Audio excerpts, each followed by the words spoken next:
Hello, everyone. I'm Dr. Marty Ross, and this is another Conversations with Marty Ross MD. As you know, this is a webinar where we discuss Lyme disease. I am interested, as usual, to see what questions you have in store for me because your questions create our webinars. For those of you that are coming back again, welcome back. I see a number of familiar names on my message board, but I also see a lot of new names tonight, too, and that's good. So for everyone here, new and returning, there's a couple ways that you can participate in tonight's webinar. Number one, you can see what questions other people ask and the responses that I give to them. Be aware that if you're in the live version, you actually get to see the question. It gets posted on your screen so you can read along as I read it. In the recorded version, you'll wind up having to listen to what I have to say as I read that question. The second way that you can participate is to actually write a question to me.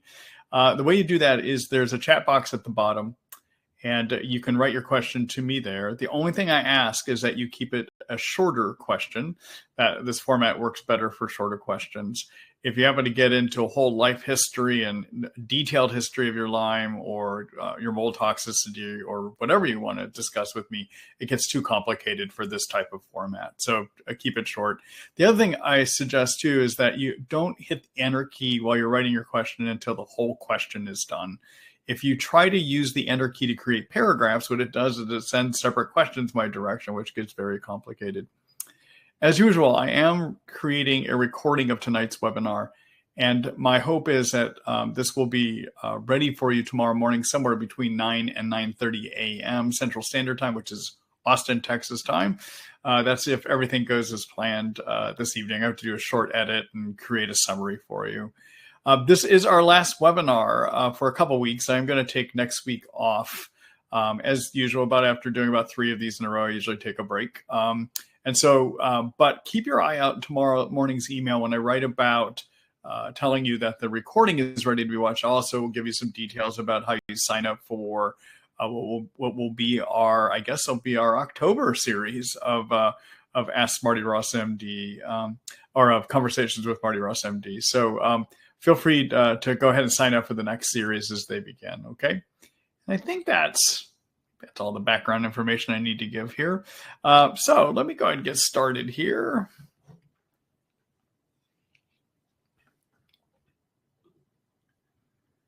All right, so this first question is from JR.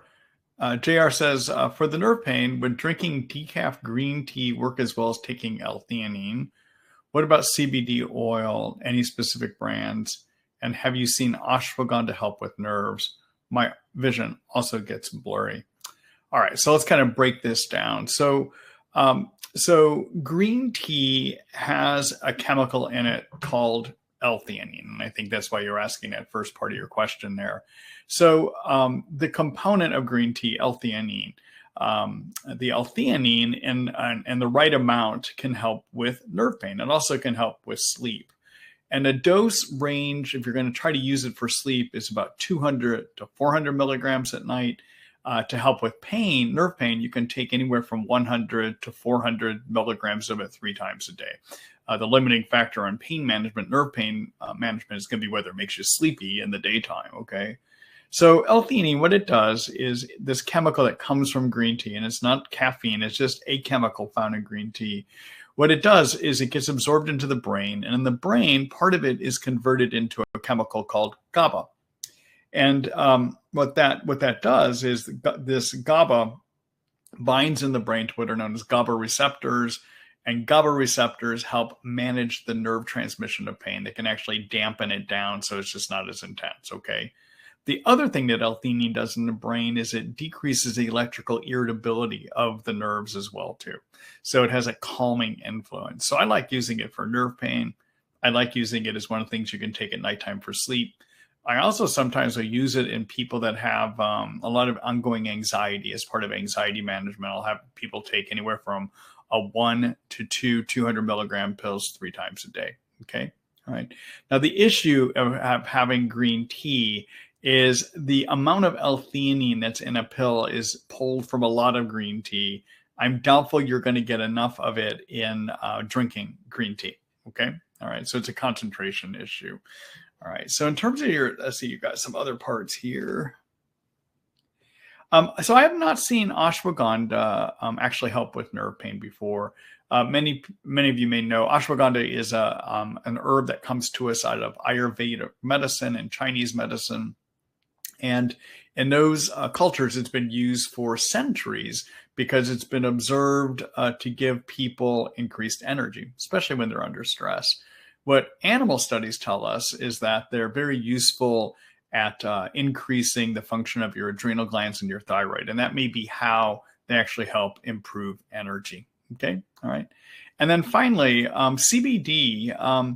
So CBD can be useful for nerve pain. In terms of actual brands, I don't have a specific brand. Generally, when I'm looking at marijuana chemicals or cannabis chemicals, if you will, there's two major chemical groups I like to work with. There's something THC. All right, that's the stuff that you, if you smoke marijuana, that's what gives you the high. Okay. And then there's another group of chemicals called the CBD. In terms of pain control and sleep, probably THC is stronger in most people. All right. But the trouble is with THC is it has more of that effect of making you sleepy or fatigued. And so I generally, if I'm going to be using marijuana chemicals, cannabis chemicals, I'm going to use THC at nighttime to help with management. And then I'm going to use CBD in the daytime. CBD tends not to be as sedating in the daytime. In fact, may even be a little bit upping compared to the THC. Okay. All right. So hope that gives you some useful information there. So let's go ahead and move on to our next question here. Sorry, I guess my phone is ringing here. Hold on a minute.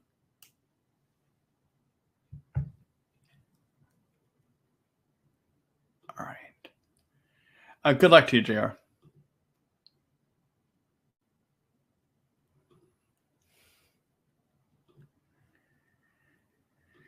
Hello, Deb. Hi. Having Lyme, Bart, Babesia, EBV, and mycoplasma, and on the following, would you suggest adding or changing anything? Thanks.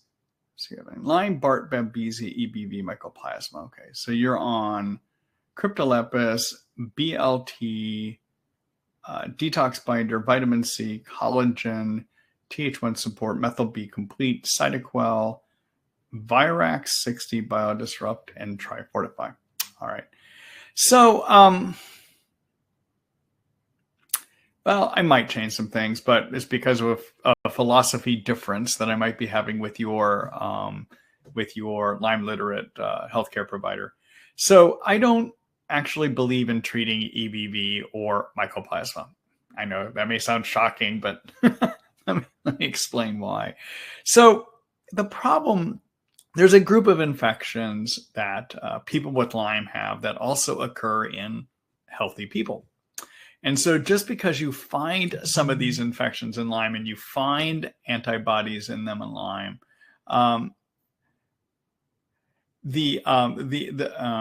because you find them doesn't mean they're actually causing a problem. Okay. All right. So let me talk about that a little bit further. So the common infections that can be found in healthy people are cytomegalovirus, which is CMV, HHV6, which is a type of herpes virus. It's not sexually transmitted herpes or cold sore herpes. It's a respiratory herpes. Epstein-Barr virus, which is the monovirus. Okay, so those are some common viruses that are found in healthy people. Common bacteria infections that are found in healthy people are chlamydia pneumoniae and mycoplasma pneumoniae. And what it is that we get these infections, but in most of us, our immune system keeps these germs under control and we cohabitate with them, just like we can live with germs on our skin. Most of us can cohabitate with mycoplasma, chlamydia, Epstein-Barr, cytomegalovirus, and HHV6, okay? So what a lot of doctors do is they're trying to figure out which germs are in you and which germs might be active. And so they'll wind up doing antibody testing to see if you have evidence of having those infections in you.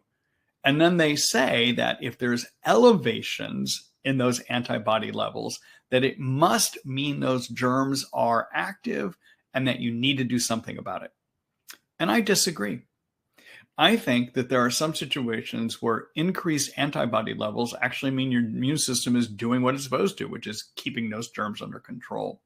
And what the ultimate problem is with EBV and mycoplasma and chlamydia pneumonia and HHV6 and CMV is that what would be really useful if we could do is to measure the germ load. How much of that germ is in you?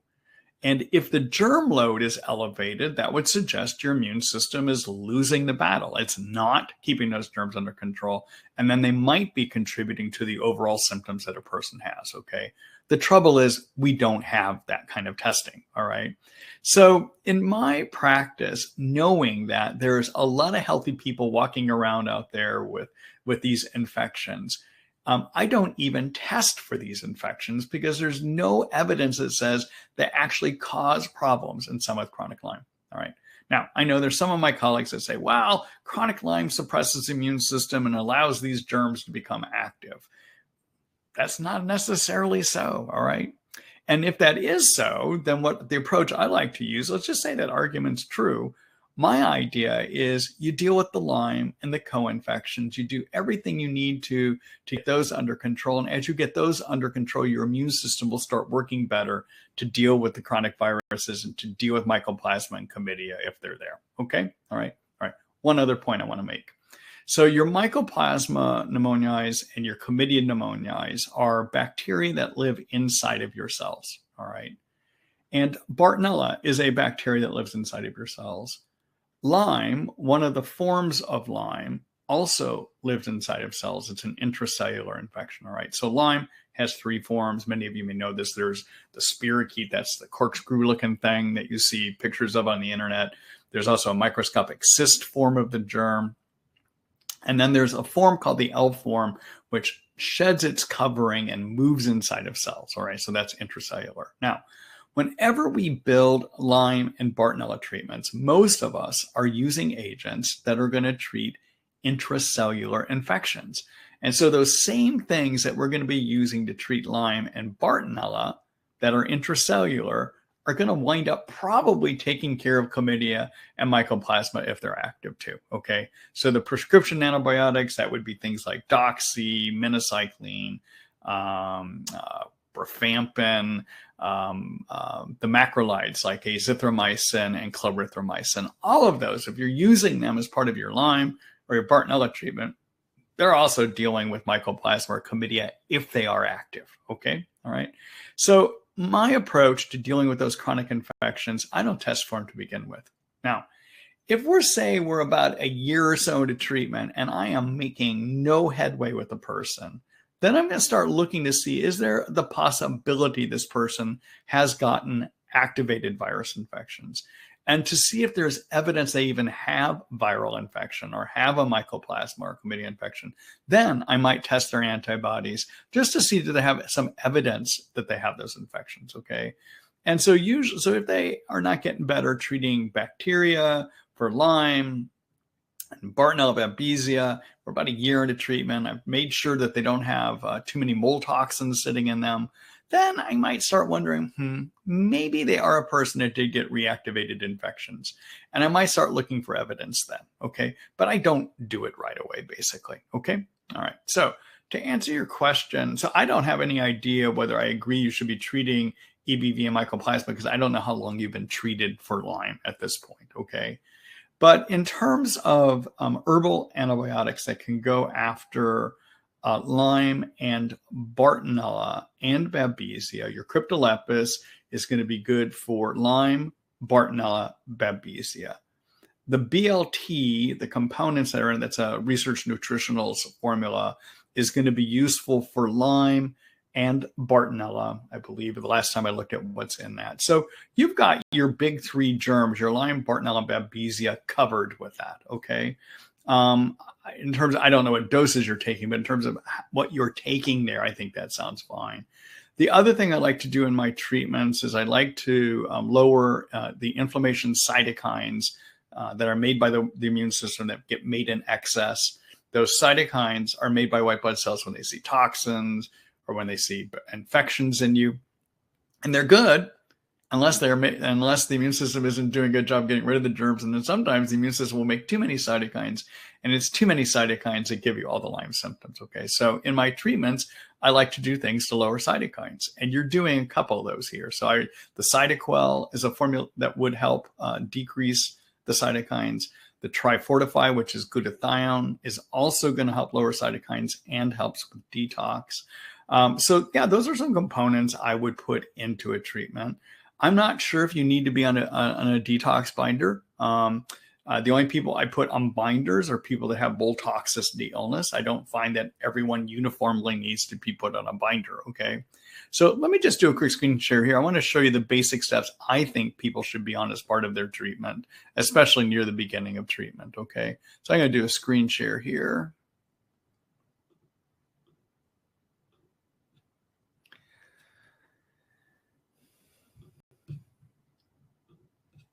All right, so this is my Lyme information site, Treat Lyme by Marty Ross MD. If you take a look at my Lyme protocol tab over here, and what you're going to see here is I've broken down what I think are essential steps that people should take to recover from Lyme and tick-borne illnesses, okay? And so the first thing I always want to try to do is make sure that people are getting adequate sleep, all right? And 7 to 8 hours of sleep is necessary. If you're not getting sleep, then consider doing lifestyle changes to help, but also using either supplements or prescription medicines that would help with that. And I give you some ideas of what to do here, okay? Next thing I always like to look at is making sure that people are on a healthy diet. And especially at the beginning, I prefer a paleo-type diet. And that is because paleo-type diets tend not to trigger too many yeast. They also help your cell energy factories called mitochondria work better. All right, so I address that here. Third thing I like to do in all my treatments is have people on something that's going to help lower cytokines. I just briefly talked to you about cytokines, but the things you can do are curcumin or the Cytoquel that you're taking, okay? All right. The next thing I like people to be on is something that's going to help their adrenals and their thyroid work better because they're usually under stress with chronic Lyme, and that's to be on ashwagandha. I talk about that here. I like to consider if we need to do further hormonal support, and I walk through how to do that here. I like people to be on a good multivitamin to help support most of their chemical pathways. I like to do some basic detox steps, and that generally is just not putting more toxins in, okay? But also glutathione can help with that as well too. When you are feeling better, I think it's a good idea to start having some motion and do some exercise.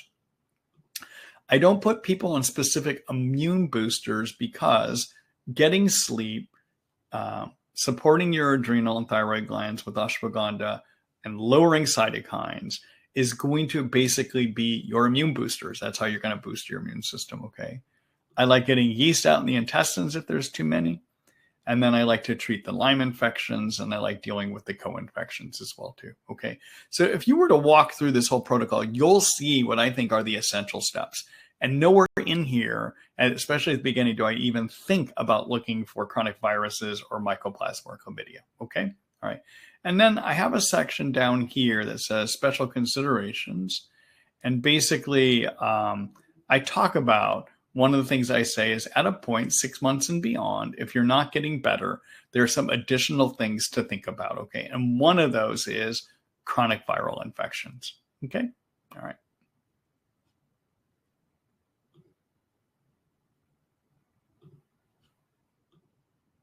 All right. Deb, I know, I know that's long-winded discussion there, but I wanted to show you what I consider to be essential steps, okay? All right. Good luck to you.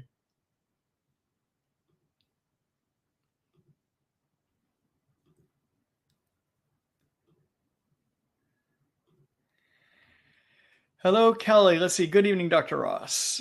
You kind of gave me advice a few weeks ago regarding my 82-year-old mom who is starting a new round of IVs for her Lyme. Her Lyme literate medical doctor was very open to the idea of combining the IV ceftriaxone with oral metronidazole, this time as per your advice. However, he was reluctant to have her take the oral antibiotics on the same days as the IVs, as he was worried it might be too much for her system. and still prescribed the metronidazole on her 3 days off of the ceftriaxone. Hold on just a minute, please.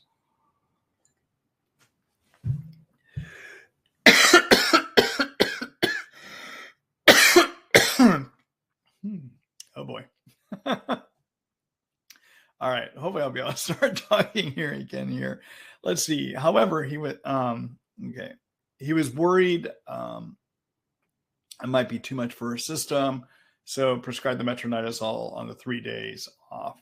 Could this cautious approach be detrimental to her treatment, or would taking both together, either at full or perhaps lower dose with 3 days completely off antibiotics apart from the oregano, cinnamon, clove, actually be better for older organs?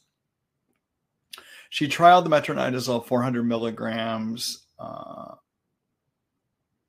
for 5 days before starting the IVs, and her bloods after the 5 days showed her AST and ALT levels slightly raised at 51 and 48 respectively. She started the IVs on Monday, but has yet to have blood taken. She did have a massive Herx in the night following day 1, but that has, I think, probably subsided here. Let me see if I can find the second part to your question there, Kelly. So I'm not finding a second part. Okay, so hold on a minute. Let me post that question again. All right, so in an older person, we do have to be careful about how their liver is going to tolerate medications. And it is okay to pulse. So with that in mind, you have to think about, could it be too many things that a person is taking at the same time? All right, so that's one thought. Okay, secondly, we know that pulsing ceftriaxone can work quite well. And we also know that pulsing metronidazole can work well too. We do not have any science that tells us, is it better to take both these antibiotics on the same days, or do you get as much benefit out of being on one drug and then go on the other drug when you're off the other drug? We don't have any data, okay? I will tell you, knowing how both the ceftriaxone work and how the metronidazole works, in my opinion, it is okay to take them on different days. Keep in mind, they're both treating different forms of the germ. And it is, so by that I mean, ceftriaxone is treating the spirochete. Metronidazole is probably helping with intracellular Lyme and with the cyst form of the germ. And we don't need to treat both of those on the same days. Okay, we just don't need to do that. Okay, the cinnamon, clove, oregano that you're taking also is providing some coverage for persisters. All right, so let me talk terminology here. So with the Lyme Borrelia, we recognize there's 3 appearances. There's the spirochete, there's intracellular Lyme, and there's cyst Lyme. Okay, now these germs, these forms of the germs can either be growing or they can be hibernating.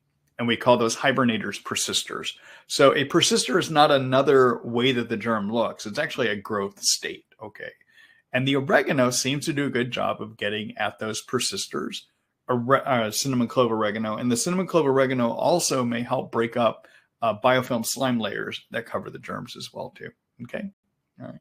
So anyhow, I don't have any problem with that. The other thing I would say, I accept in my treatments that the liver enzymes, the AST and ALT, are likely to become elevated. And recognizing that, I'm okay with it as long as they don't go above 2 times the upper end of normal. So depending on which lab you're using, there's a different normal range. But usually the AST and ALT normal range is going to be up to about 40-ish, depending on the lab, okay? So I will accept those even going up to about 80-ish before I start getting concerned on those, knowing that somebody is on antibiotics and that's the likely cause of it, okay? Now, if the AST and ALT do start scooting up a little bit high, my first approach isn't necessarily to stop the antibiotics. My first approach is to do things to help the liver, all right? And so one of the best ways that you can help the liver is to work with the glutathione. So glutathione is a powerful antioxidant that's made in every one of our cells. In the liver, it's used in every cell to help repair damage, right? Like antibiotics hurting the liver, for instance, okay? The liver also uses glutathione to help with detox as well too, all right? So if I start seeing my AST, ALTs creeping up, sometimes I'll put people on the Trifortify products from Research Nutritionals. That's a liposomal form of glutathione. To get glutathione well absorbed, you need to microscopically wrap it in fat. Okay, so that's what liposomal means. And the Research Nutritionals product, this Trifortify Orange and Trifortify Watermelon that they make, has got some good data behind it showing that using their liposomal formulation actually does increase glutathione levels within the body. Okay, all right. So anyhow, if you're going to use that, I would do a teaspoonful one time a day, even in an 80-year-old. Okay, all right. Good luck to you, Kelly. And yeah, you probably should talk to your doctor and make sure they're okay with the glutathione as well too. Okay, all right.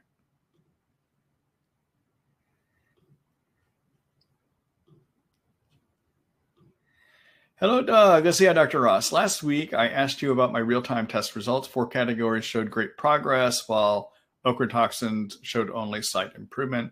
You suggested I keep going with the GI detox and thought colonization was unlikely. You also said you would have wanted to know if I was feeling better. The answer is no. I'm feeling worse, and my symptoms are debilitating, including fatigue, anxiety, insomnia, head pressure, and others. I also have stuffed sinuses, and they remain so after clearing out a bacterial infection. I also have Lyme and Bart, and I'm in early stages of treatment, so Lyme and Bart may be driving most of my symptoms, and or I still need more progress on mycotoxins treatment.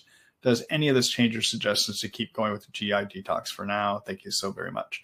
So if the reason I asked, how are you feeling? And, as part of your question last week too, I didn't know that you had Lyme and Bartonella also, but if you had just mold toxicity, and you still have some levels of mold toxins, if you're feeling better, even though you have some levels of mold toxins in you, it means your treatment has been working on the mold toxicity, okay?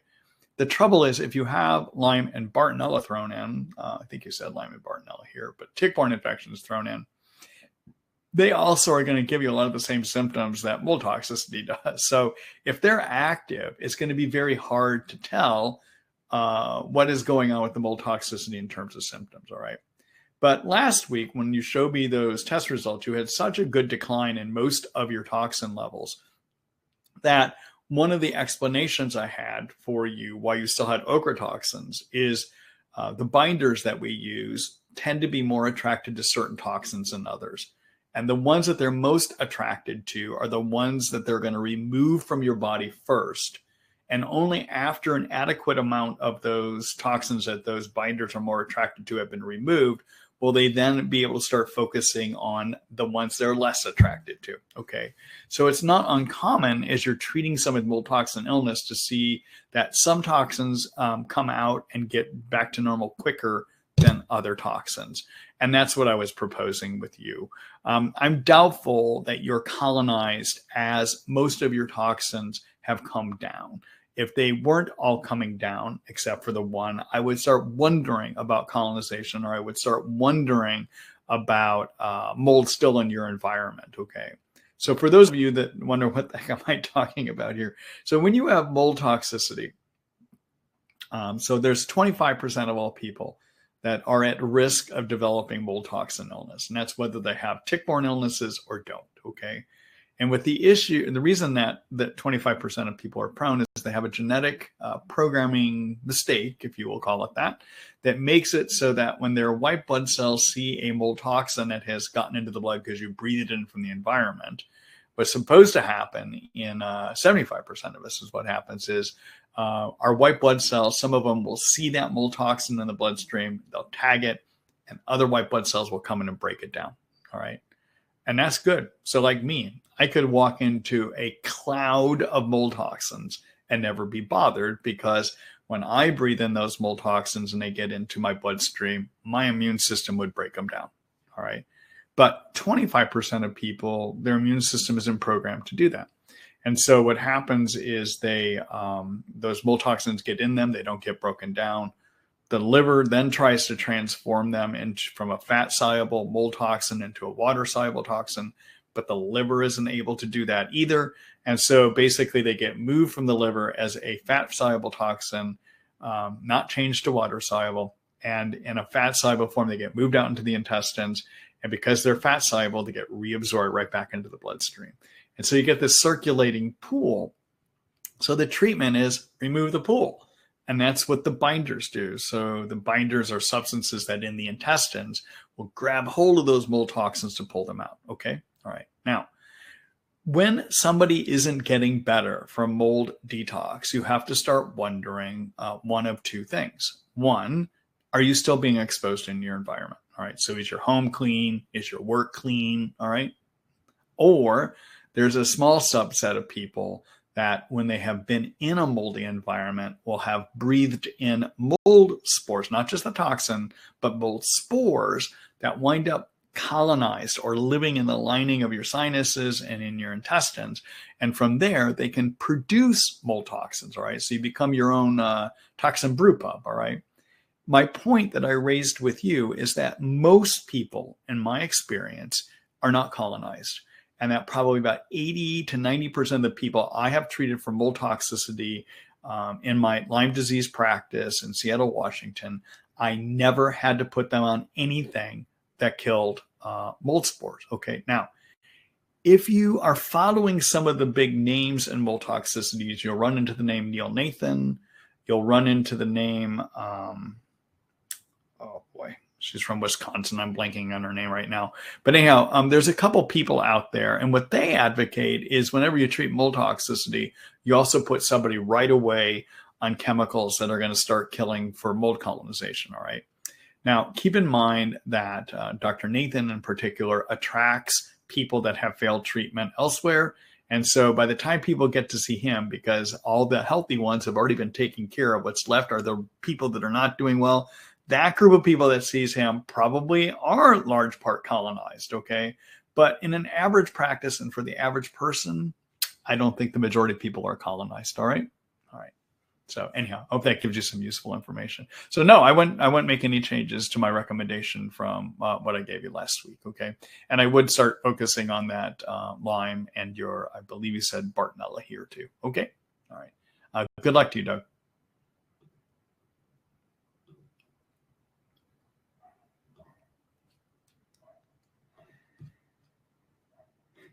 Hello, Kim. Hi, I'm wondering, Dr. Rawls' opinion on PRP or specifically plasma.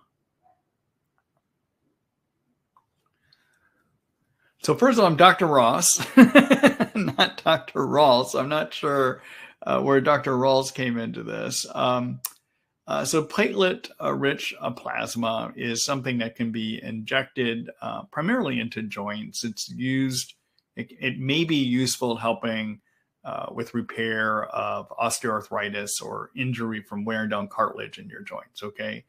And I know there are a number of practitioners out there, orthopedists, that are using it. I think the scientific base behind it still may be lagging what people are doing in their practice. If I look at, though, the fundamental idea of it as a means of rebuilding cartilage in your joint and repairing injured tissues in the joint, I think it sounds sound.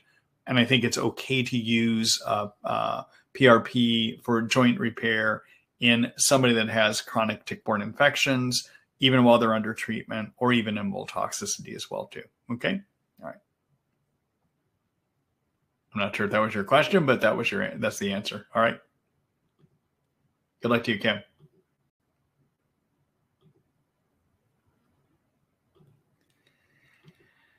Hello, Sandra. Hi, Dr. Marty. Thank you for everything you do. You're welcome. Recently, my doctor checked C4A. My level is high. Is this indicative of mold or chronic Lyme? I'm treating for Lyme with low doxy to start, 40 milligrams a day. I can't handle it without herxing a lot. Any suggestions? Thanks. All right. So C4A, everyone, stands for a chemical called complement 4A. All right. And it is a protein that is used in a part of the immune system, which is called the complement part of the immune system. All right. So I know many of you know there's white blood cells that attack germs. There's antibodies that land on a germ, hold on to that germ, and act as a signaling device for white blood cells to come in and get the germ. And then there's this whole other process called complements that lead to the destruction of germs as well, too. All right. It's a part of the germ-killing part of the immune system that is not well known or discussed among general people in the public. All right. So anyhow, C4A is one of those complements, and it is elevated either in, or it can be, not always, but can be elevated either in chronic Lyme disease or in mold toxicity, either one, but not always. All right. So you can still have chronic Lyme and have normal C4A levels, and you can have chronic mold toxicity and have normal C4A levels. All right, but that's where it can. So somebody checked it. Sounds like it's elevated. So yeah, that could either be Lyme or it could be from mold toxicity. Either one. All right. In terms of doxycycline, for an adult, a dose I usually like to use is 100 milligrams twice a day. There is an occasional person though that has a hard time tolerating that because of herxing. All right. So you got to do what you can tolerate. You don't want to over hurt yourself. So when you have a herx, what's happening is your immune system sees the dead bug parts, okay, and it reacts by making more of those inflammation cytokines. And I talked about this earlier tonight, but it's the cytokines that are made in excess by the immune system in dealing with Lyme and dealing with mold toxicity and dealing with yeast overgrowth and dealing with long COVID. All of these are syndromes where your body makes too many cytokines, okay?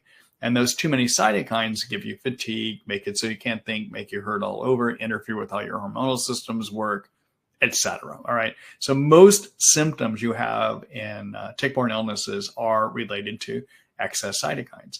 And now when you start killing a germ, the immune system sees those dead parts and makes more cytokines. All right. We have to be careful because huge excess amounts of cytokines can even lead to some tissue damage. So I am of a viewpoint that some herxing is okay, but I don't want somebody being severely debilitated by it because it could lead to some injury that is hard to reverse down the road. All right. So finding a level you can tolerate, I think, is a reasonable thing to do. All right. But I also, in my treatments, want to do things to block the cytokines from being produced and also from your white blood cells receiving signals that tell them to make cytokines, okay? So your white blood cells produce cytokines, but to make those cytokines, they have to be ordered to do so. And what orders them to do so is oxidation agents in the immune system, okay? So if you're herxing, what I'd like to do to limit that is get on glutathione. So glutathione, as I mentioned earlier, is a very strong antioxidant made in every one of our cells. And what it can do when you're herxing is taking that antioxidant lowers oxidation agents. And so the white blood cells don't get as much signal to make cytokines, all right? And so when somebody's herxing badly as an adult, I would have them take that Trifortify product that I mentioned by Research Nutritionals earlier tonight, and I'd do a teaspoonful twice a day on that, okay?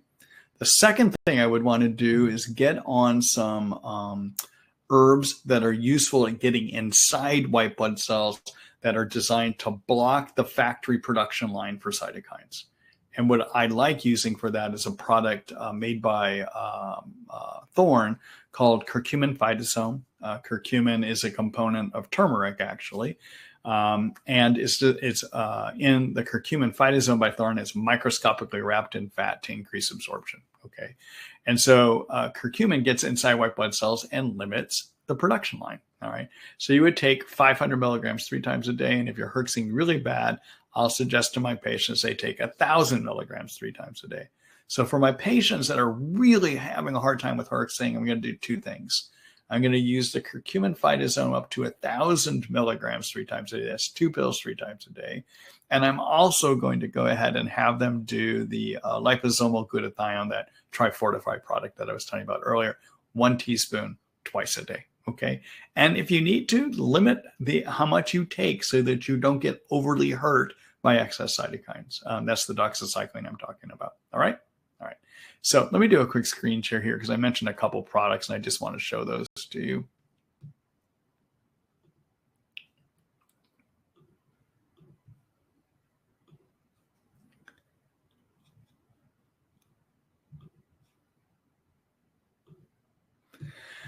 All right, so this is Marty Ross MD Supplements. This is my online supplement store.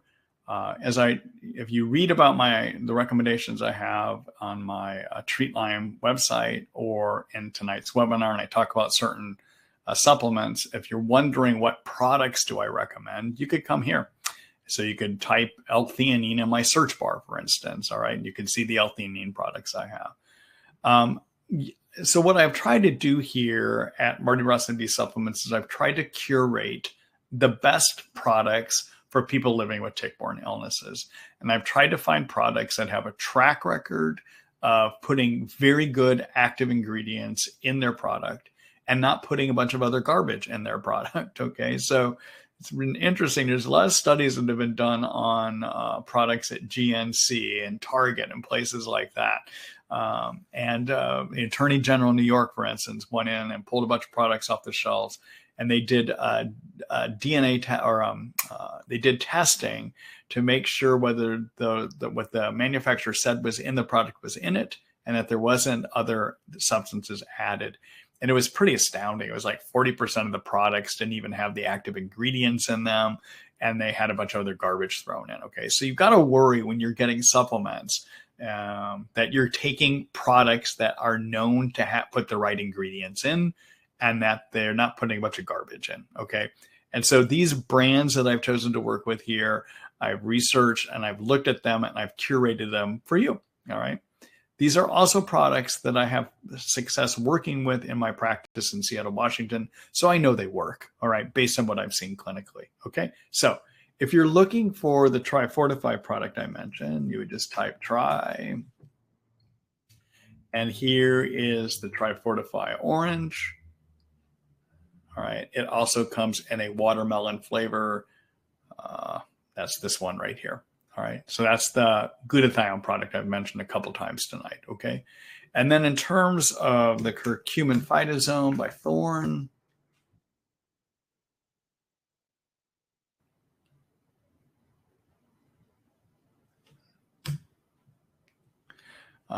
this is that curcumin phytosome product.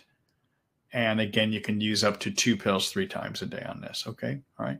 So a couple other things.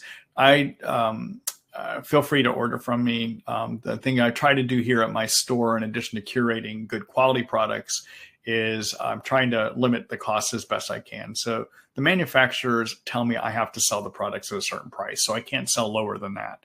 But what I can do to help you is I can cover your taxes, and I do that. So you don't pay taxes when you order from me. And I offer free shipping as long as your order is over $50. Okay. All right.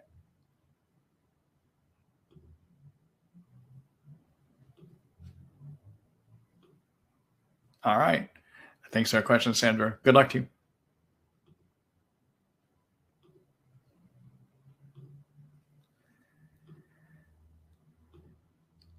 Hello, Echo. Let's see. Sir, I ordered the otoba bark extract, cat's claw, Japanese knotweed, and cryptolepis. Which of those do you recommend taking together and for how long? I've seen 8 to 10 months, but would like to know your point because I didn't see it in my research on your work. Thank you. All right. So the otoba bark and cat's claw and Japanese knotweed all can treat the Lyme infection, Borrelia. Okay. The Japanese knotweed also treats Bartonella. The cryptolepis treats Lyme, Bartonella, and Babesia. The knotweed and cryptolepis are useful at treating growing and persister Lyme and Bartonella. And I mentioned growing and persister earlier. Okay, so I'm not going to cover that again, but if you missed that part of the discussion, look at the video tomorrow morning. All right. And cat's claw, believe it or not, is also good at treating growing and persisting Lyme. All right. So you could take all 4 of these in your regimen at the same time. The otoba, cat's claw, and are generally, I dose those twice a day. So you could take those in the morning and at nighttime together. Okay. And then the knotweed and the cryptolepis, I dose those 3 times a day. So you could take your morning dose of both the crypto and the knotweed at the identical same time you take your cat's claw and your otoba, all right? And same with the nighttime dose. And then in the middle of the day, you could take the cryptolepis and the Japanese knotweed together, all right? Okay, so then how long do you take these? Well, it depends if you're getting better on them. So if your symptoms are primarily, so in terms of the different germs, when you're trying to figure out how long should you be on something, you want to be on them long enough for them to work. All right. That sounds pretty basic, but it's true. All right. So the trick is with that Lyme, which is Borrelia, and Bartonella and Babesia, all respond in a different timeline. All right. And the reason is that germs that replicate more regularly, more quickly, are going to tend to get killed easier. So Bartonella and Babesia replicate about every 24 hours. And so generally, if a treatment you're on is working for them, within 4 weeks to 8 weeks, you should start seeing reduction in Bartonella symptoms or Babesia symptoms if that's what you're using. Now, that doesn't mean Bartonella is going to be gone. That doesn't mean Babesia is going to be gone, but you should start seeing a reduction in those symptoms that we say are part of Bartonella and part of Babesia. All right. And if they're not working, those symptoms are not getting better, then you need to think of changing to something else, because usually by 2 months at full doses, you should start seeing some improvements. Okay. All right.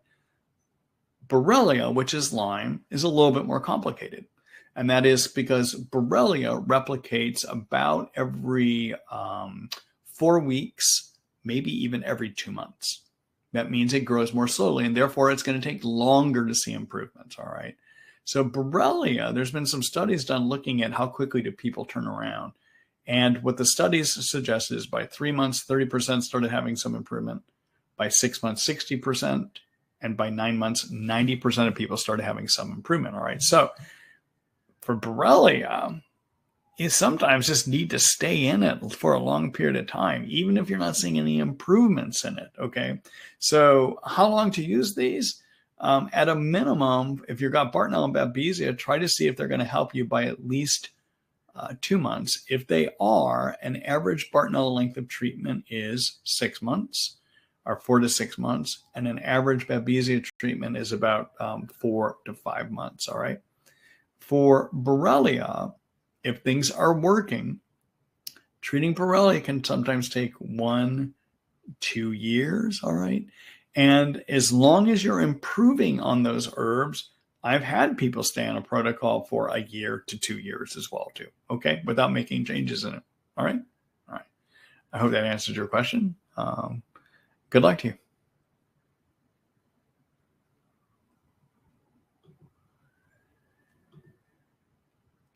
Oh, I do want to echo. I'm going to do one other thing here. So I mentioned to you that you want to follow Bartonella and Babesia symptoms, if that's what you got, to see if the treatment is working. All right. So you're probably wondering, oh, what are those symptoms? All right. So I'm not going to read them all off here, but I'm going to tell you where you can find them. So if you're looking for symptoms of Bartonella or of Babesia, take a look at my How to Diagnose section here and look in How to Diagnose the Chronic Bartonella, and also this one called How to Diagnose Babesia and Chronic Lyme Disease. In both of these articles, the one on Bartonella and also the one on Babesia, I have a section that gives you the symptoms that you want to follow. Okay? All right.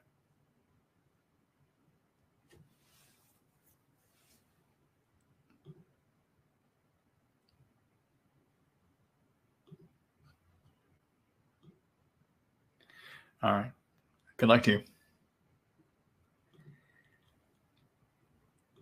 Hello, Suzanne. Hello, Dr. Ross. Thank you for taking my question and your time that you devote to Lyme community. You're welcome. Let's see. If we have a relapse of fatigue, neck popping, and pain, soul pain, depression, how effective is IV treatment for 3 months, then continue with oral antibiotics?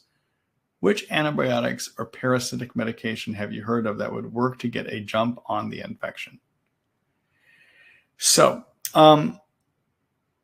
if you're having, all right, so the first thing I like to have people do, if I have a patient that I've been treating and got well, or I've been treating and they've been doing a lot better, and then suddenly they start getting worse with increased symptoms, the first thing I'm going to do is try to figure out, did they develop too many yeast in the intestines? And you're probably thinking, what does that have to do with my tick-borne infections? Well, remember, as I've said tonight a number of times, when you have tick-borne infections, or you have mold toxicity, or you have too many yeast in your intestines, they all have a common thread. And that common thread is all of these infections and mold toxicity trigger your immune system to make too many cytokines, right? And most of your chronic Lyme symptoms, most of your chronic Bartonella symptoms, even depression from Bartonella, can be due to excess cytokines. So if you have a lot of returning symptoms after you've been doing better, or if you've been off treatment for a year or two and you suddenly start doing worse, the first thing I want to do is I want to try to figure out, did you start getting too many yeast in your intestines? Okay. Because being on herbal antibiotics, or being on prescription antibiotics, or having been on herbal antibiotics, or having been on prescription antibiotics is a setup to get too many yeast down the road. Even if you've done great yeast prevention, you're still a setup for it, all right?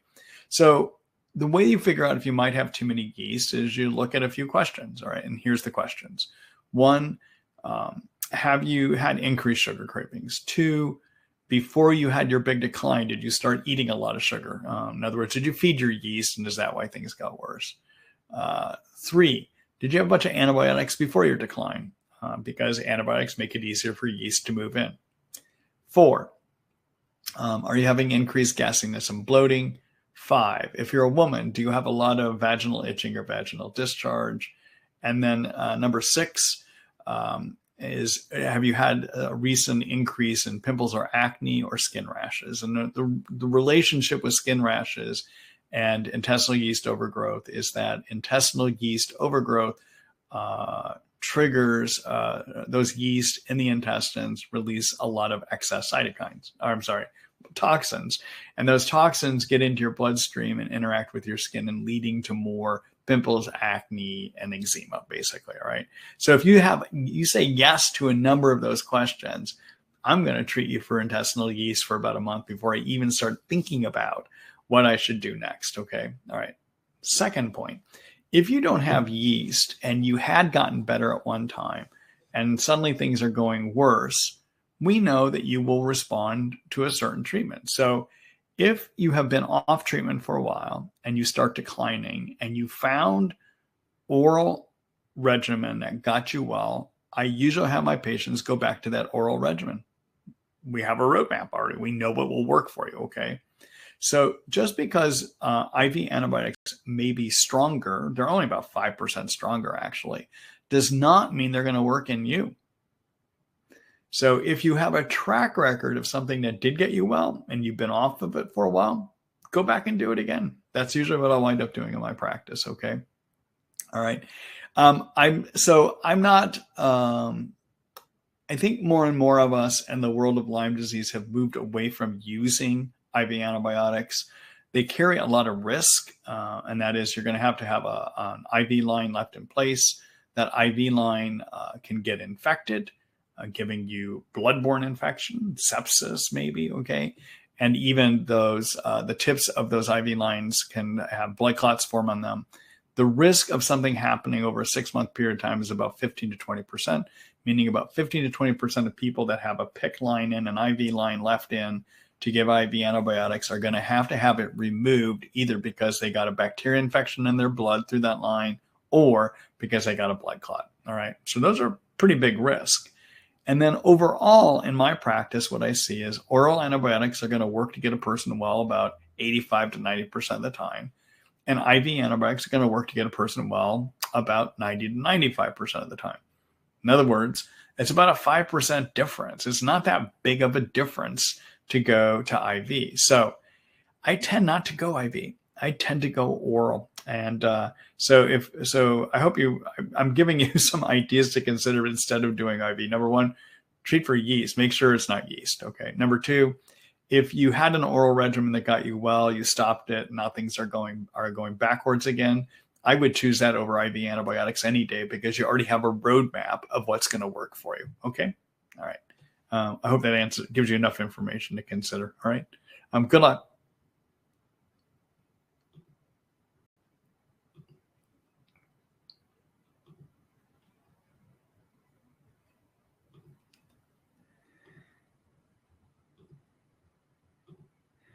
Hello, Mara. Just see, I've been having a lot of trouble with my vision in one eye, even though I'm on 3 different antibiotics. I'm having trouble with floaters and blurring vision.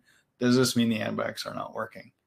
So, Marge, the one thing I would definitely do with that is make sure you get an eye exam. You should have an eye doctor examine you, especially if this isn't occurring in both eyes, to make sure that there isn't a non-Lyme related problem in the back of your eye that's leading to this problem. Okay. All right. So that would be the first thing I would wind up doing. In terms of, does that mean that treatment is not working?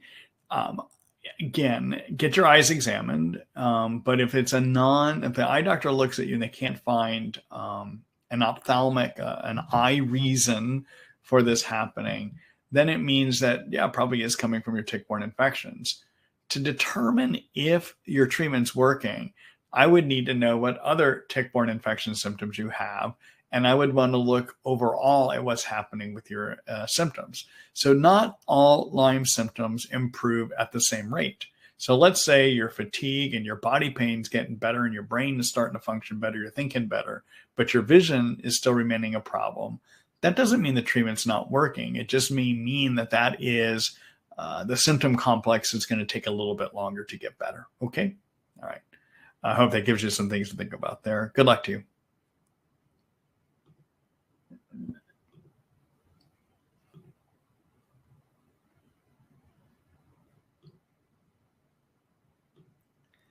Hello, Maria K. Hold on here just a minute.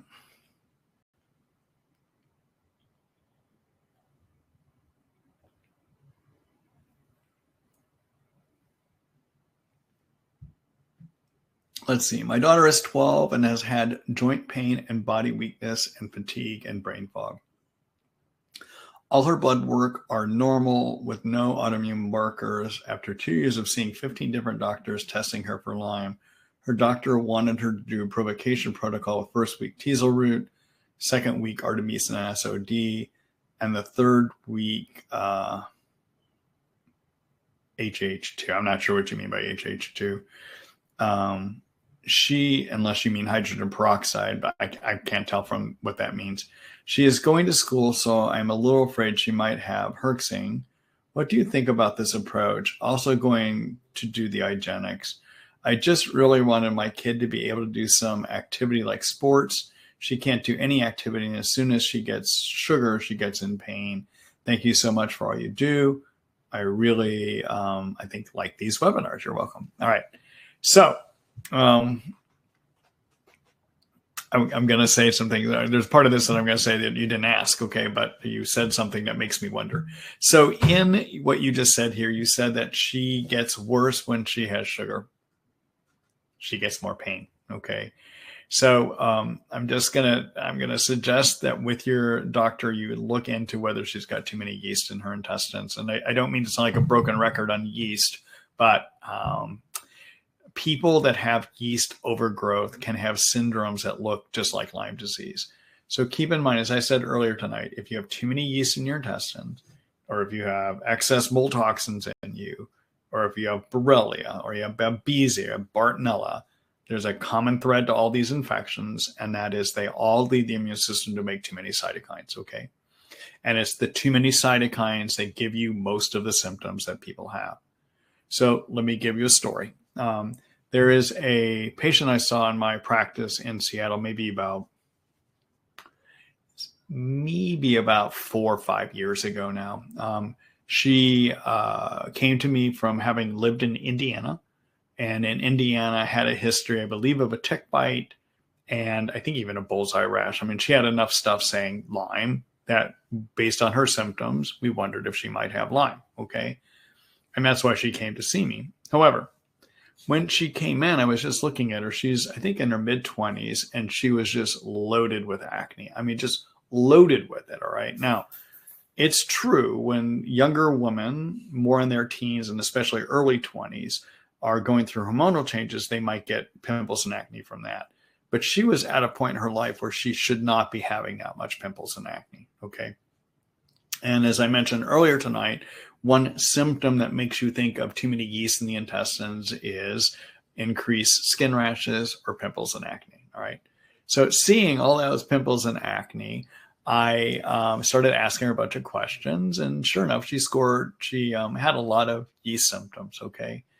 And so I decided, even though she tested positive for Lyme, she had tick bite, etc., I decided that the first thing I needed to do with her is get her yeast under control, because especially if I started using antibiotics on her and she had too many yeast in the intestines already, they were going to get worse. All right. So before I even put her on anything for tick-borne infections, I decided we need to get rid of the yeast. And so at her first visit, I put her on nystatin and diflucan. Those are prescription medicines that can get rid of intestinal yeast.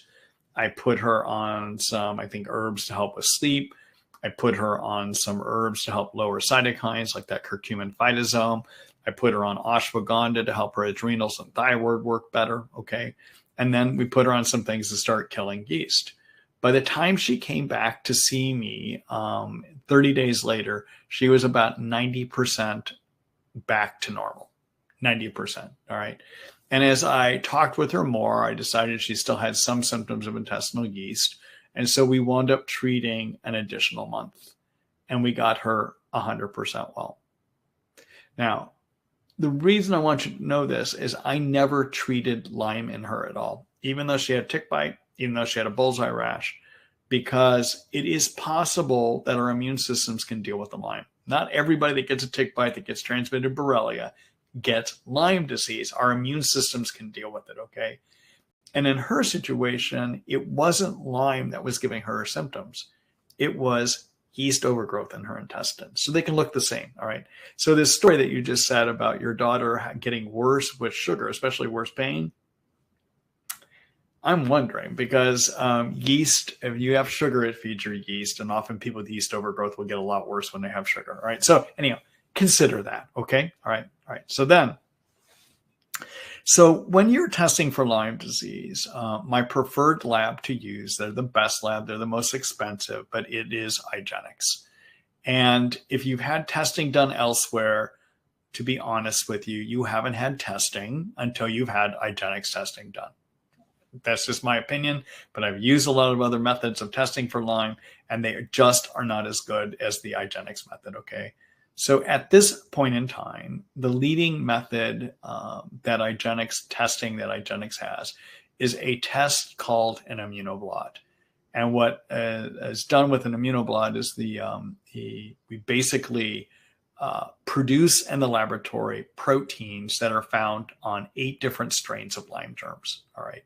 And in the laboratory, we clean up those proteins to remove pieces of those proteins that might falsely or wrongly attract antibodies against chronic virus infections. So when we do the test, we're looking to see, does your blood or your daughter's blood have antibodies in it that attach to these cleaned up Lyme proteins? And if they do, then we call that a positive test. So in this test, we're measuring, is there an antibody reaction against the germ? Okay. All right. Now, one way to provoke a stronger antibody reaction is to kill germs first. And what happens is that makes it so the immune system is more aware of the germ because it starts seeing all these dead parts floating around. And sometimes the immune system will develop a stronger reaction. So yes, killing germs first, a provoke test, may sometimes lead to a better chance of finding Lyme if it's there, all right? And you can do various things. I mean, you can go on prescription antibiotics. You can do the herbal with the teasel. Artemisinin does have some ability to kill Lyme. I mean, these are things that you could do, but usually if I'm going to do provoked killing, I'm going to wind up doing either prescription antibiotics or herbal antibiotics for at least 3 weeks and then test. Okay. All right. So yeah, that can be a reasonable way to do it too. All right. So, but anyhow, I would take a look and see if there might be some yeast going on here as well too. Okay. All right. Good luck to you. Good luck to your daughter, Maria.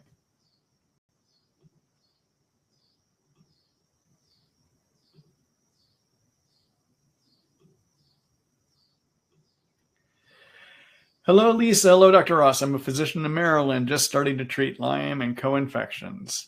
Welcome here, and welcome to the club. Good luck to you. It's quite an enormous undertaking, but I'm glad to see you're joining us in doing this. Good for you. Good. Let's see. I have a 73-year-old woman with acute Lyme and started in June with a bullseye.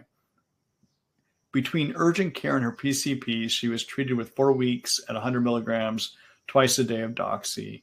She saw me 2 weeks ago with severe migrating joint pain, burning pains, shooting down her legs, burning pains in her feet, migrating neuropathy, brain fog, headaches, intense fatigue, eye symptoms where she couldn't focus, extreme photophobia, dizziness, vertigo, headaches, tinnitus. IGeneX came back positive for Bartonella, Babesia, and Borrelia. I had already started her on Doxy 200 BID, Plaquenil, and Ceftriaxone, plus appropriate detox support. Herx support, liver support, probiotics, anti-yeast meds, etc. I'm wondering now how to also add in treatment for Bartonella and Babesia. Do I use antibiotics since her Bartonella symptoms are more active, and maybe herbs for Babesia? Since she is still in acute phase, I don't want to. There may be a second part here. Just a minute.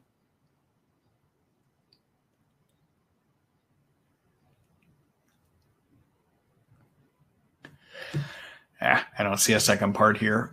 Anyhow, let me just tell you how I might approach this. So first of all, the fact that she.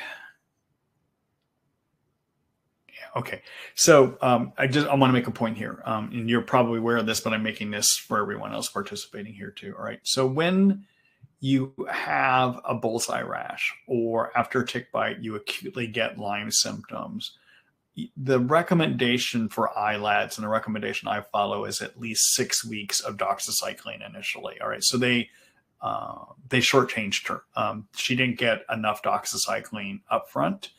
And it's possible, although doxycycline is very useful at treating for Borrelia Lyme, in an acute situation, it may be enough to handle Babesia and even Bartonella. Okay. Keep in mind, doxy is also antimalarial. It used to be one of those things. I think you can still use it as prophylaxis in some part of the world for malaria as well too. So in an acute situation, even with Bartonella and Babesia on board, doxy sometimes just by itself, if it was handled right away with doxy, may have been enough to take care of this. Okay. So I just want you to know that. Okay. All right. But now she has a lot of symptoms that can be Lyme or Bartonella. I do agree with you on that. Okay. So, you may be familiar with the name Burrascano. Dr. Burrascano was, I guess, one of the Lyme treatment pioneers. He used to practice on Long Island, and he trained a lot of us that manage chronic Lyme. All right. And so his observation in his practice in Long Island is that when he had a patient with Borrelia, Bartonella, and Babesia, if he tried to treat Lyme, Borrelia, and Babesia first before treating Bartonella, it often his observation was that it made it much harder to get rid of Bartonella. Okay. All right. So one of the things I have done in my practice is when I've got the 3 Bs, Bartonella, Babesia, Borrelia, I usually will go with treating Borrelia and Bartonella first. And as I start getting those under control, then I will start adding in treatment for Babesia. Okay.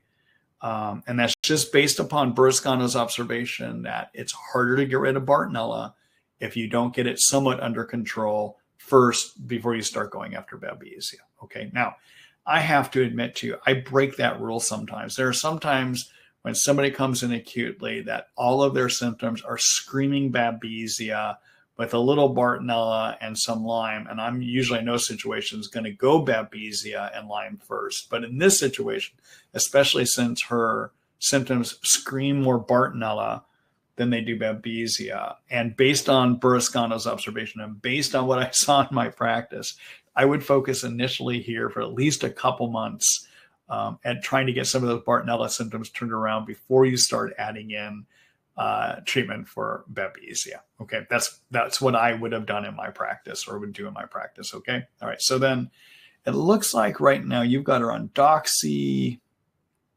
and Ceftriaxone and Plaquenil. All right.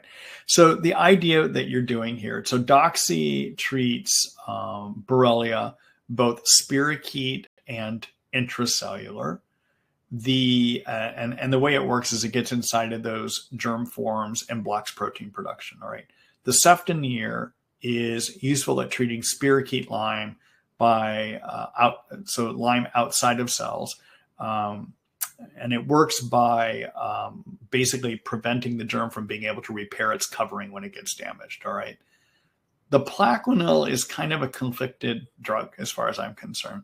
There are a number of my colleagues that do use it to treat the cyst form of the Lyme germ. And they also use it because it can help intracellular antibiotics like doxycycline work more strongly by making the acidic environment inside cell vacuoles more basic or more alkaline. All right.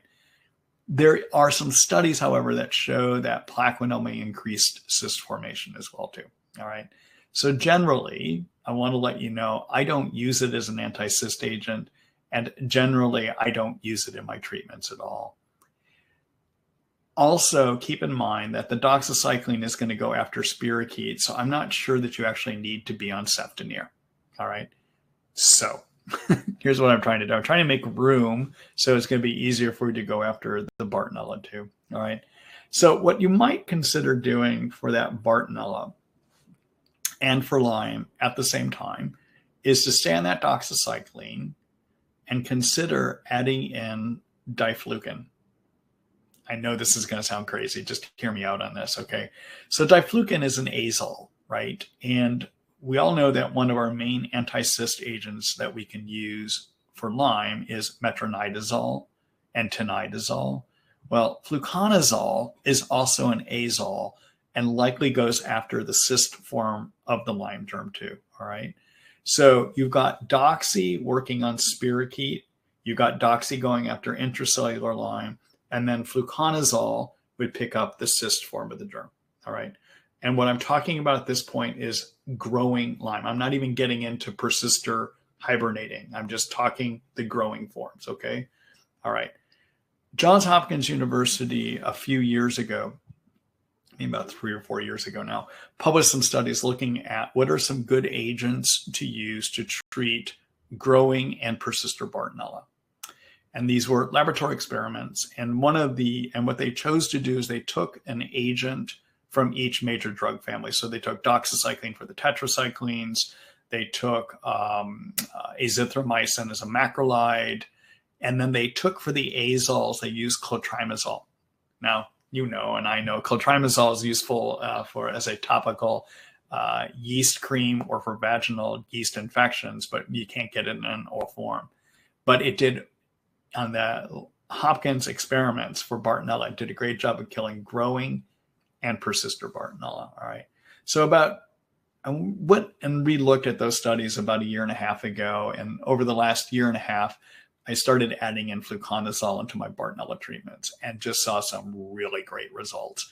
A number of my colleagues have done the same thing too. All right. So you could take her treatment and a doxy fluconazole treatment, fluconazole at 200 milligrams 1 time a day, doxy at 200 milligrams twice a day. And you've got coverage for Bartonella growing and persister. All right. You've got on the Lyme side, you've got coverage for growing spirochete, intracellular, and cyst Lyme. The only thing you're missing then on the Lyme side is coverage for persister. All right. So then here's the other thing you could add in for that. The herb cryptolepis is an herb that, based on experiments out of Hopkins about a year ago, is useful at treating persister Lyme and even persister Bartonella, and can treat growing Lyme and growing Bartonella. All right, so you get help there. I'm mainly using it though because it's going to help your persisters, and it's a Babesia treatment, so you can start dipping your toe into the Babesia treatment without going full bore into the Babesia treatment. All right, so you might look at doing that as a half a teaspoon 3 times a day. Typical preparations of cryptolepis are going to be a 5-to-1 concoction. So 1 part plant and 5 parts alcohol. Brand that I like is a Montana Pharmacy brand. I tend not to use the Crypto Plus from Research Nutritionals because that product has additional herbs thrown in. I like using a clean herb preparation. So that's an option for you to consider. Out where you are, who is up in New York? Anyhow, Montana Pharmacy is a product that she could use. I've had good success using that. There's another company that makes them out in your neck of the woods, and I just can't remember who it is. All right, so what you might do is this, is get her on Doxy and the diflucan, as I said, and in about a month, if she's doing fairly well on that and tolerating it, go ahead and add in cryptolepis at that time. And by adding crypto, you start getting coverage for the Lyme persisters, and you get help for Lyme and Bartonella growing and persisting. And in addition, you start putting your toe into the Babesia. All right. Now, as her Babesia symptoms start getting under control over the next 2 months or so, when you see a good reduction, then it would be time to add in a prescription antimalarial. And what I tend to like to do for acute Babesia would be to add in Malarone, and that would be 1 pill twice a day. That, coupled with doxycycline, is still a good prescriptive treatment for Babesia. And again, you're getting some help with the cryptolepis in there too. All right. So those are some thoughts for you. All right. Lisa, as a healthcare provider, if you actually have some more questions, feel free to write to me. You can email me if you want to. My email address is docmarty, that's DOCMARTY, at Marty Ross MD, that's the letter M, the letter D.com. All right. So feel free to do that. I may hop on the phone with you a little bit to talk with her too. Okay. All right. Good luck to you. Good luck to her too.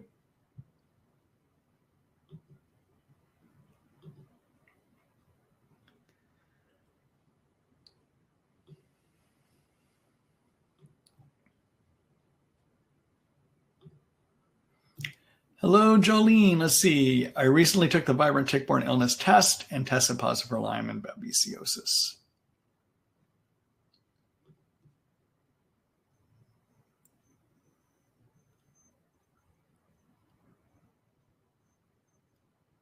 Oh, there we go. Here we go. I found the rest of your question there, Jolene. Let's see. I'm sorry, I didn't mean to hit the enter button. I recently tested for Lyme and babesiosis on Vibrant Test. I've had digestive issues my entire adult life that haven't responded to standard natural and allopathic approaches. What effect do tick-borne illnesses have on digestion? All right, so let me just say something about Vibrant. They've done a good job of marketing to a lot of doctors their test, and a lot of doctors go for it because it's less costly than the gold standard in testing, which is Hygienics. All right. In terms of validity, accurateness of Vibrant testing, they have done validation studies. The lab itself has done some testing to show that their Lyme test is accurate. So when a Borrelia test from Vibrant comes back positive, it is positive. If you look at testing from other ways to see if it's right, it's correct. Okay. However, their Babesia and Bartonella tests are full of false negatives and full of false positives. And so I would not rely on treating Babesia based on a Vibrant test. I just wouldn't do it. Okay. So I just want you to know that I would there's an article I showed earlier tonight on my Treat Lyme website called How to Diagnose Babesia and Chronic Lyme Disease. I would take a look at that, focus on the symptoms and see if you have a number of those symptoms. If you do, there's a chance you do have Babesia. And you might try to talk to your provider about getting the immunoblot test for Babesia from IGeneX, okay? I know it costs more money, but it's accurate. And so I would consider that before you jump down the pathway of thinking Babesia, okay? All right. The other thing that I want to point out to you, and you heard me mention this earlier tonight, when people have symptoms that look like Lyme, and even if they test positive, it doesn't mean they have Lyme disease. We always need to make sure it isn't something else giving you your symptoms, okay? And one of the big things that can lead to a syndrome that looks just like Lyme disease, that also gives a huge amount of intestinal dysfunction, is chronic yeast overgrowth in the intestines, all right? So I don't know if your doctors have considered that with you, but you may want to consider it. I'll show you a screening questionnaire I use that if you score high enough on that screening questionnaire, there's a good chance yeast could be part of this. And in situations like this, sometimes just cleaning up the gut will be enough to get a person feeling well, and we don't even have to address Lyme. All right. All right. So then, in terms of tick-borne infections that can lead to a lot of GI dysfunction, Lyme can, which is Borrelia, Bartonella can. And the way that they both can is they can interfere with healthy neurologic functioning of the intestines, making it so the intestines don't receive the right nerve signaling to function properly, okay? Chronic babesiosis may, but usually it's more Borrelia or Bartonella that can, okay? But again, I would take a look and make sure you don't have chronic yeast here giving you a lot of these symptoms, including even the symptoms that look like Lyme, because again, all of these syndromes produce too many cytokines, and it's cytokines that we call Lyme disease symptoms. It's excess cytokines that give you chronic mold toxicity symptoms. It's excess cytokines that give you chronic yeast overgrowth symptoms, okay? All right, so let me do a quick screen share here for you.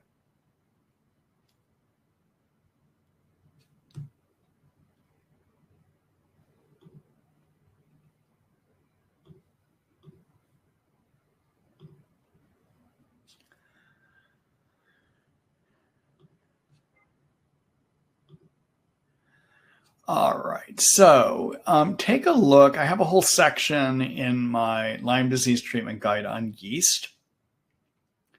And there's this article called A Silent Problem, Is It Yeast? Okay, and take a look through here. What you're going to see is, so first of all, testing for intestinal yeast overgrowth is not accurate. It just isn't. And so what I usually like to use is a questionnaire. And if you score high enough on the questionnaire, it can indicate that there's a good chance that treating yeast will benefit you. Okay. So right in here in this section, I talk about using your symptoms. And this is the yeast screening questionnaire right here. Somewhere here. Well, it looks like my computer is taking, there you go. So here, this is the yeast screening questionnaire. All right. Oops. That was the, anyhow, there it is. Anyhow, just fill this out, add it up, score it up. And if you score over 140, there's a good chance that treating for chronic intestinal yeast overgrowth will make a big difference for you. Okay. All right.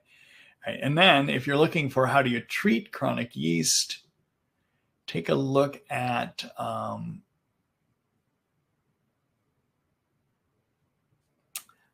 go back here to my yeast page, and there's this article called Kills and Prevents Yeast, a Brief Guide. Okay, all right.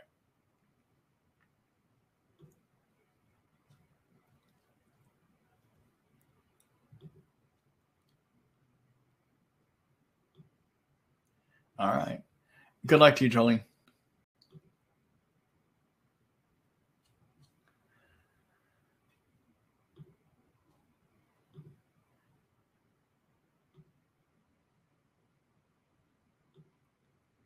Hello, Diane. Let's see. I found I can't stomach the liquid cryptolepis. Is there an alternative pill form that's effective?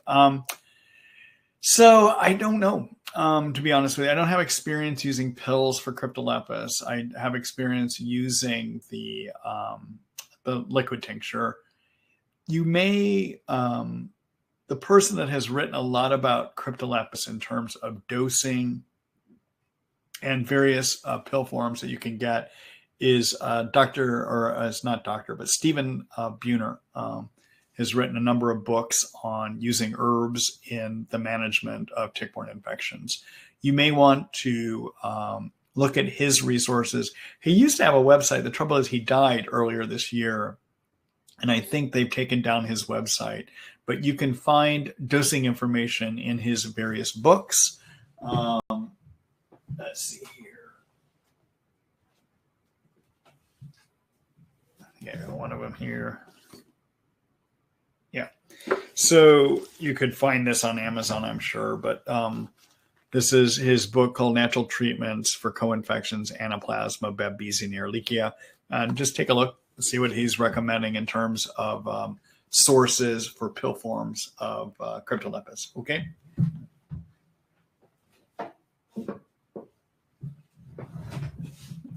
All right. So let's see. Anyhow, I hope that gives you some gives you a place you can go looking for it. Okay. All right. The other thing is if you're not using the if you're using cryptolepis for Lyme or Bartonella, instead of doing and not for Babesia, if you're using it mainly to help with Lyme and Bartonella, as an alternative, consider using Japanese knotweed. That often can be a little bit more palatable. The cryptolepis does have a strong taste. I have to admit that it does. Okay. All right. Good luck to you.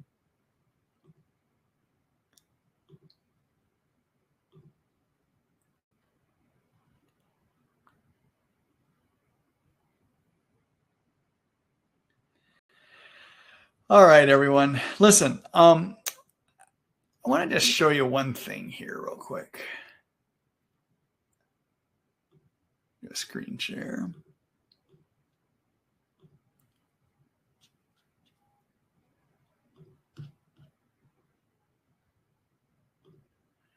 Okay. So I want to just reintroduce to everyone a new support website that I have called Lyme United. Some of you are aware of this, some of you are not. If you like what the information you're getting here by working with me in these webinars, I have another way that you can interact with me more regularly and also a community of people living with Lyme disease, and that is Lyme United, okay? And here at Lyme United, this is a social community that I host. It's a membership community. There are various forums that we have. One of those is Office Hours with Marty Ross MD. In this, I respond to written questions each day during the weekdays. For 1 hour, I write as many responses to questions as I can. You can do that here, okay? We also have a live webinar, but the way the live webinar works, I host it on Zoom. So I get to ask people questions and they get to interact with me. So it's a little bit more extensive and there's a lot of learning that takes place here. We also ask for input from people living with Lyme that are participating too. And it's been a great experience. So there are other forums. You can message members that are living with Lyme and get their input on problems. You can get support. There is a forum we have called Wins on Wednesdays, where you can share what's going great for you and be able to get information out to others about what may be helping. Okay. So we're looking for members. And if you are interested in joining us, let me show you how you would wind up doing that. Over here on my Treat Lyme website, there is the Lyme United page. Okay. Read through this and see if this sings to you, if this sounds like something you'd like to join. We'd be glad to have you as members. We're a newer community growing, and I'm hoping we can get many more people to continue the great degree of activity we're seeing, but I still want new members so we can help as many people as possible. Okay? All right.